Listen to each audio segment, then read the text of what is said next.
Good morning, mga kagigil.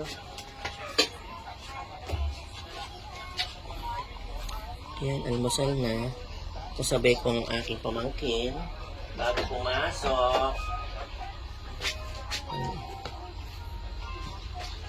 Tapos na ba exam niyo? Ewan ko. Tapos na? Yung math? Yung math lang, diba? Ayan, maaga tayo mag-aalmusal. Maglalaba muna ako bago. Kasi uwi akong Olonga po. At prepare ko yung mga bola ko. Kasi luluwas bukas for PNO.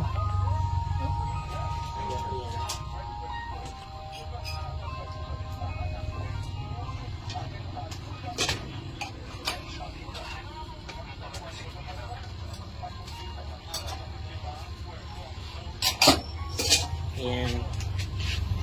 Nag-init ako ng pandesal. Tapos ayan ang ating coffee. Meron tayong pansit dyan. At saka gumawa ako kahapon ng tuna spread. Ayan. Siyempre hindi mawawala ang ating pipino. Ayan, kain na tayo mga kagigil. Mag-good morning ka naman. Good morning mga kagigil. Ayan. God bless you all.